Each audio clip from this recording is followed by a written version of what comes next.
ससुराल। अरे बाप रे बाप, इस गर्मी ने तो मौसम में आग लगा रखी है। ऊपर से बिस्तर में भी आग बरस रही है। सच में इस साल तो गजब की गर्मी पड़ रखी है।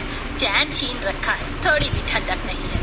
भूचाल मचाती गर्मी में पसीने पसीने होकर दोनों सास ससुर बड़बड़ा रहे थे। तभी राधा पोछा लगाते हुए, जेठानी जी देखिए, अभी अभी मैंने एकदम गीला पोछा मारा था, फिर भी पल भर में जमीन सूख गई। देवरानी जी, हमारे मकान का फर्श भी तो एकदम खुरदरा रेत वाला है। इसमें तो तुम बाल्टी भर कर पानी डाल दोगी तो भी सोख लेगा। राधा जैसे ही पूरे घर में पोछा लगाती है तो और भी ज्यादा भक्का मच जाता है, जिस पर सास गोदावरी, ताबा ताबा, राधा बहू, अरे तूने पानी से पोछा मारा था ये खोलते लावे से, जमीन में ठंडक आने की बजाय और ज्यादा दमकने लगी। घर में बैठना दू भर कर दिया। अजी तुम अभी तक जमे पड़े हो खाट पर, बाहर चलो। गर्मी में घर में घमस मचने के चलते सास ससुर बाहर आंगन में खटिया डालकर बैठ जाते। तभी बहुएं आपस में, हमारे ससुराल वालों को जरा भी गर्मी बर्दाश्त नहीं होती। खुद तो आंगन में खटिया डालकर हवा खा लेते, लेकिन हम दोनों बहू को तो टीन के तपते छत के नीचे ही खाना पकाना पड़ता है। सच में हम दोनों बहू का दुख परेशानी तो कोई समझने को ही राजी नहीं। तुम्हारे जेठ को मैंने कई बार बोल दिया कि मकान बदल लेते, मगर वो तो बहरे बैल बन जाते हैं। जेठानी, मैं तो डेली कुंदन जी को मकान खाली करने के लिए बोलती हूँ, लेकिन उनका भी हाल जेठ जी की तरह ही है, कान पर जू नहीं रेंगता। दोनों के दोनों भाई एक ही थाली के चट्टे बच्चे हैं। गर्मी से बेहालत दोनों बहू रसोई में आती है। तौबा तौबा, आज तो ये टीन की चादर चिलचिलाती धूप में कुछ ज्यादा ही तप रही है। इतनी गर्मी में खाना बनाने में हालत खराब हो जाएगी। मगर हमारे पास और कोई चारा भी तो नहीं है। मैं चावल चुन लेती हूँ, तुम सब्जी काटो, मिलजुल कर बनाएंगे तो जल्दी बन जाएगा। कई दिन के कपड़े भी जमा हो रखे हैं, आज नदी पर धोने भी चलना है। खाना बनाकर कपड़े की मोटरी माथे पर उठाकर दोनों नदी पर चल देती हैं। कंचन, हम खाना बना चुकी हैं, सबको परोस कर खिला देना, हम कपड़े धोने जा रही हैं। जी भाभी, मैं खिला दूंगी, आप दोनों जाइए। तभी दोनों बहू के तीनों बच्चे कड़ी धूप में से कपड़े मिट्टी मिट्टी करके आ जाते, जिस पर राधा बौखला कर, सुबह से तुम तीनों बच्चों का कोई अता पता नहीं है, कहाँ से मटर कश्ती मार कर आ रहे हो? अरे कपड़े कैसे गंदे किए? घर में टिक कर क्यों नहीं रहते? मुझको नहीं रहना है घर में, मुझको तकड़ी करने लगती है। राधा भाभी जाने दीजिए, वैसे भी बच्चे तो मिट्टी में ही खेलते कूदते हैं। माँ, आप और चाची नदी पर जा रही हो ना, हम तीनों को भी ले चलो ना। हाँ, तुम तीनों भी हमारे साथ चलो। वैसे भी तुम्हारे शरीर पर बहुत ज्यादा मिट्टी चढ़ गई है, ठंडे ठंडे पानी में नहा लेना, मिट्टी उतर जाएगी। दोनों बहुएं बाल बच्चों को लेकर नदी पर आ जाती। नदी के चारों तरफ मिट्टी का बहुत भराव था, जिससे नदी का वातावरण बहुत ही ठंडक भरा था। जय राम जी की रामेश्वरी काकी, कैसी हैं? मैं तो चंगी भली हूँ, नदी किनारे मेरी कुटिया है, मुझे क्या होगा। तुम दोनों बड़े दिनों बाद नदी पर आई हो। अरे काकी, पिछले कुछ दिनों से इतनी कड़क धूप निकल रही कि तपती धूप में बाहर निकलकर ऐसा लगता है तन बदन में आग लग जाएगी। वैसे रामेश्वरी काकी, आप ये मटके में मिट्टी किस लिए भर रही हैं? चूल्हा बनाना है क्या? अरे नहीं माधवी बहू, ये मिट्टी तो घर लीपने पोतने के लिए लेकर जा रही हूँ। कल इतवार है ना, इसीलिए। बाकी मिट्टी से घर लीपने से ठंडक मिलता है। हमारे जुग जमाने में पक्के घर थोड़ी होते थे, मिट्टी की बढ़ाई में भी जीवन कट गया। बूढ़ी रामेश्वरी की मिट्टी से घर लीपने की बात से दोनों बहुओं का जुगाड़ू दिमाग चलता है। राधा, क्यों ना ये जुगाड़ दोनों भी लगा कर देखें कि मिट्टी की तासीर ठंडी होती है तो हमारे घर में थोड़ी बहुत ठंडक भी तो आएगी, और कम से कम रात में जलती जमीन पर तो नहीं सोना पड़ेगा। पहले कपड़े धोना नहाना कर लेते हैं, घर चलते हुए मिट्टी ले चलेंगे। नदी में से आप नहाना धोना समाप्त करके दोनों बहुएं किनारे की बहुत सारी ठंडी ठंडी मिट्टी को लेकर घर ले आती हैं। बड़ी बहू, मंजली बहू, आज तुम दोनों ने नदी पर ज्यादा ही समय लगा दिया। और इस बोरी में क्या है? माँ जी, हम नदी के पास से घर की लिपाई करने के लिए मिट्टी लेकर आई हैं। आप सब लोग पहले खाना खा लीजिए, फिर हम लीप लेंगे। अच्छा बहुओं। दोनों मिलकर मिट्टी का गाढ़ा घोल बनाती हैं और कोने कोने की लिपाई पुताई करती है। जैसे जैसे जमीन की मिट्टी सूखती जाती है, मकान की तपिश घटने लगती है। अरे वाह बहू, तुम दोनों का मिट्टी से घर लीपने का देसी जुगाड़ तो बहुत लाभकारी है, और घर में बिल्कुल भपका नहीं हो रहा। चलो शुक्र है, आज तो चैन की नींद पड़ेगी। मिट्टी के घर रसोड़ी की लिपाई पुताई करने के बाद दोनों बहुएं ठंडक में खाना पीना बनाती हैं। और अगले दिन, आज से तुम दोनों मिट्टी से घर लीपने के बाद ही बिछौना लगाना। रात में बिस्तर बर्फ जितना ठंडा हो रखा था, चैन की नींद पड़ी, वरना तो पहले एकदम आग जैसा बिस्तर तपता था। जी अच्छा। दोनों रसोई में खुशी खुशी खाना बनाती हैं, तभी दीवार की पपड़ी चढ़कर सब्जी में पड़ जाती है। बेड़ा कर, इतने मनपसंद थे, मैंने आलू सोयाबीन की सब्जी बनाई थी, मिट्टी पड़ गई, अब क्या खिलाएंगे? इस रसोई की सारी दीवारें ऐसी खराब हो रही है, जैसे मरम्मत की काफी जरूरत है। 2 साल हो गए मकानदार को बोलते हुए। जेठानी जी पता नहीं मकानदार तो कब सफेदी करवाएगा, तब तक हम मिट्टी से ही रसोई की दीवारें ठीक कर लेते हैं। इससे खाना पीना बनाने में हमें ही सुलभता होगी। अभी तो गर्मी में चूल्हे के आगे भुट्टे की तरह भुन जाते हैं। दोबारा बहुएं दोबारा से खुरपे लेकर और बोरी लेके जाते हैं और बहुत सारी मिट्टी खुरच कर घर लाकर पटकती हैं। इस बार 2 बोरी मिट्टी से तो बात बन जाएगी। आज का मौसम भी एकदम खुला और साफ है, धूप भी है। आज ही दीवारों को मिट्टी से मरम्मत कर लेते हैं। भाभी लाइए, मैं आप दोनों की मदद करवा देती हूँ। अब तीनों ननद भाभी एक साथ तपती गर्मी में रसोई घर की दीवार पर दोहराकर गाढ़ा मिट्टी चढ़ा देती है, जिससे उनका मिट्टी वाला मकान नए तरह का हो जाता है। अरे वाह माँ, चाची बुआ, हमारा मिट्टी वाला घर तो कितना ठंडा ठंडा कूल कूल है।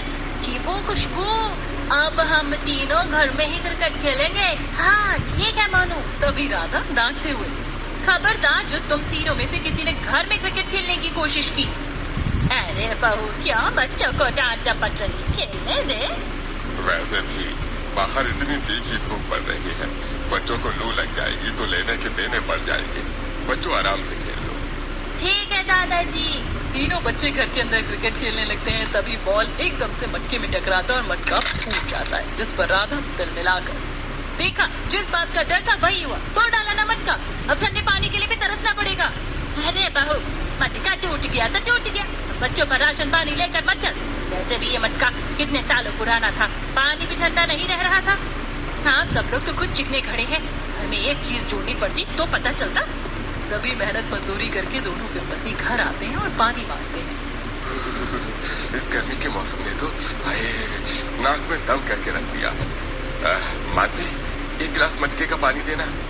जी, मटका तो गलती से बच्चों से टूट गया। ये सुनते ही गर्मी में पसीने से भीगा महेश भड़क जाता है। अरे ऐसे कैसे मटका टूट गया? तुम दोनों क्या घर में रहकर सारा दिन झक मारती हो, जो ध्यान नहीं रख सकती?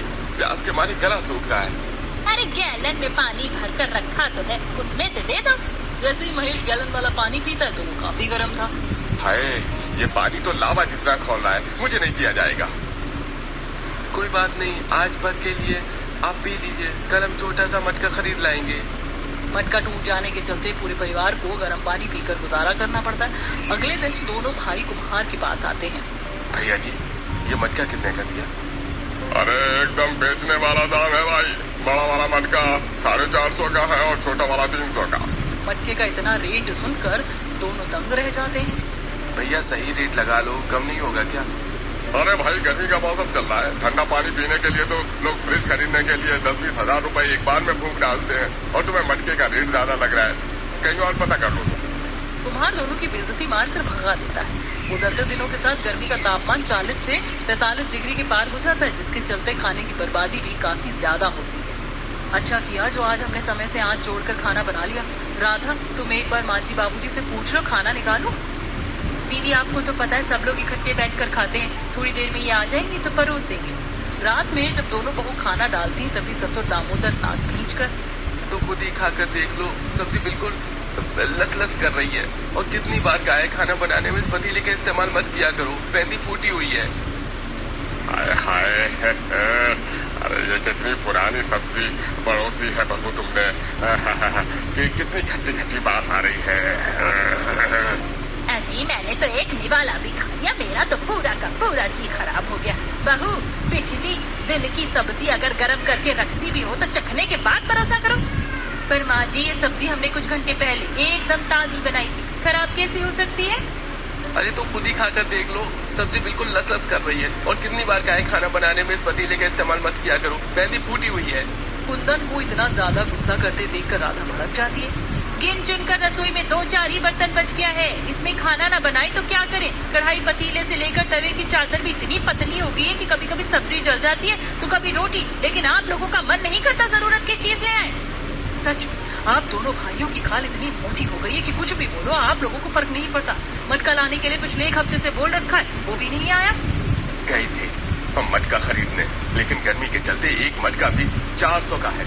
इतनी तुम्हारी दिहाड़ी भी नहीं है और मटका ले आएंगे तो उस दिन रोटी नहीं पकेगी। चुन लो, तुम्हें एक दिन चूल्हा बंद रखना है या ठंडा पानी पीना है। गरीब हालातों को समझते हुए दोनों चुप हो जाती हैं और अगले दिन नदी पर नहाने जाती हैं। तभी माधवी के दिमाग की बत्ती जलती है। देवरानी, हमारी समस्या का समाधान तुम्हारी आंखों के सामने था। हम इस मिट्टी से खुद भी तो मटका बना सकते हैं। माधुरी दीदी, मैंने कुम्हारों को मटका बनाते देखा है। मैं मटका निकाल लूंगी और मुझे एक और उपाय सूझा है जिससे हमारा खाना भी खराब नहीं होगा। वो भला कैसे? आपने कभी गांव में अवल या कुछ भी पकाने से पहले बर्तन की पेंदी पर मिट्टी की मोटी पपड़ी चढ़ाते ताकि बर्तन की परत ना घिसे। अगर हम भी अपने टूटे फूटे बर्तनों पर मिट्टी का लेप लगा दे वो प्रयोग लायक हो जाएंगे और खाना भी ठंडा रहेगा। अरे, ये बात तो रामबाण जुगाड़ है। इससे राशन की बर्बादी नहीं होगी। दोनों बहुएं मटका और बर्तन का आविष्कार करने के लिए सबसे किफायती ठंडी काली मिट्टी घर ले आती हैं। मटका बनाने के लिए इस मिट्टी को अच्छे से रौंदना होगा तभी मटका टिकाऊ बनेगा। दोनों बहू बगैर खाए पिए कच्चे आंगन में मिट्टी का मटका बनाने में लगी थी। तभी पड़ोसन मंगल खिल्ली उड़ाते हुए, लगता है तुम्हारे परिवार के ज्यादा ही खाने के लाले पड़ गए हैं जो तुम दोनों ने कुमार का काम चालू कर दिया। सही है, नमक रोटी का बंदोबस्त तो हो जाएगा। मंगला आंटी, आपको दूसरे के घर में ताका झाकी करने के अलावा कोई काम धंधा नहीं होता है क्या? आपके घर की एसी का बिल ऐसे ही फूक रहा होगा, जाकर हवा खाइए। राधा का टेढ़ा जवाब सुनकर मंगला को मिर्ची लग जाती है। वहीं दोनों बहुएं बहुत ही बड़ा सा मटका बनाती हैं। बस आज इस मटके को धूप में सुखा देते, फिर कल से इसमें पानी भरना चालू कर देंगे। मतलब कल से हमें इस मिट्टी वाले मटके का ठंडा ठंडा पानी पिए को मिलेगा। ओ बल्ले बल्ले, शाबाश शाबाश। आज तो पूरा दिन मिट्टी ढूंढने और मटका बनाने में कमर टेढ़ी हो गई। मेरे तो पैर में छाले से पड़ गए, जलन मच रही है। ऐसा लग रहा है इस मिट्टी में पैर डुबा लूं, एकदम बर्फ जितनी ठंडी है मिट्टी। राधा बहू, रुक, मैं तुझे मिट्टी का लेप बनाकर पाँव में लगा देती हूँ। वैसे भी ये ठंडी मिट्टी लाभ करेगा, नुकसान नहीं। गोदावरी काफी सारी मिट्टी को गीला करके बहू के पैर पर चढ़ा देती है जिससे उसे ठंडक मिलता है। हाँ हाँ माँ जी, इस मिट्टी का लेप तो एकदम चंदन के लेप जितना ठंडक प्रदान कर रहा है। अरे बहू, ये देसी जुगाड़ है। मेरी दादी परदादी के जमाने में चप्पल थोड़ी ना हुआ करती थी।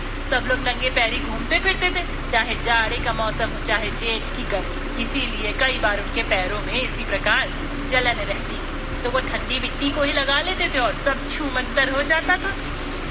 वैसे माँ जी, पुराने जमाने के लोग ये नुस्खे करके भी एकदम स्वस्थ हष्ट पुष्ट जीवन जीते थे। राधा, काफी समय हो गया, चलो खाना बनाने लगते हैं। माधवी रसोई में मौजूद सारे टूटे बर्तन पर मिट्टी का मोटा लेप चढ़ाकर खाना बनाकर खिलाती है। क्या बात है, आज तो खाने से सौंधी सी खुशबू आ रही है। सच में बड़ी भाभी, आज खाना बहुत ही दमदार बनाया है। आप लोगों ने तो बहुत अच्छा खाना बनाया है। कुछ अलग से तड़का मारा है क्या? मैं बताता हूँ, आज बड़ी मम्मी ने खाना मिट्टी वाले बर्तन में बनाया है, इसीलिए टेस्टी बना है। अच्छा बहुआ, तुम दोनों ने तो इस गर्मी के मौसम में मकान से लेकर रसोई और यहाँ तक के बर्तन मिट्टी के रंग में ढल दिया है। सही तो है माँ जी, पहले की तुलना में हमारा ससुराल मिट्टी के सदुपयोग से कितना ठंडा ठंडा रह रहा है। वरना पहले तो इस गर्मी के मौसम ने चैन सुकून छीन रखा था। पूरा परिवार भरपेट खाना खाकर सो जाता है। अगले दिन जब दोनों बहू मिट्टी की रसोई में आती हैं तो बचा खुचा खाना खाली करते हुए माधवी, क्या बात है, देखो देवरानी जी, हमारी मिट्टी का ये वाला जुगाड़ भी सफल रहा। देखो, इतनी तगड़ी गर्मी में भी रात का खाना अभी तक टिका हुआ है। पहले तो गर्मी में ताजा बनाया हुआ खाना भी चिलचिलाती गर्मी के चलते 3-4 घंटे में खराब हो जाता था। मैं बच्चे को दे देती हूँ, खा ले। राधा सब्जी रोटी तीनों बच्चों को देती है। तभी मुंह फुलाकर, चाची, आप लोग डेली डेली मसाले वाली सब्जी रोटी सब्जी चावल क्यों बनाती हो? ये सब खाकर मैं पक चुका हूँ, मुझे नहीं खाना। सब्जी रोटी नहीं खानी तो क्या खाना है? मेरा ठंडी ठंडी दही खाने का दिल कर रहा है। सच में छोटी बहू, इतनी गर्मी के मौसम में मसाले वाली सब्जी खाकर तो जी सा भर गया। अब बिल्कुल इच्छा मर गई। ऐसा करो, आधी किलो दूध लाकर दही जमा दो, थोड़ा थोड़ा सब खा लेंगे।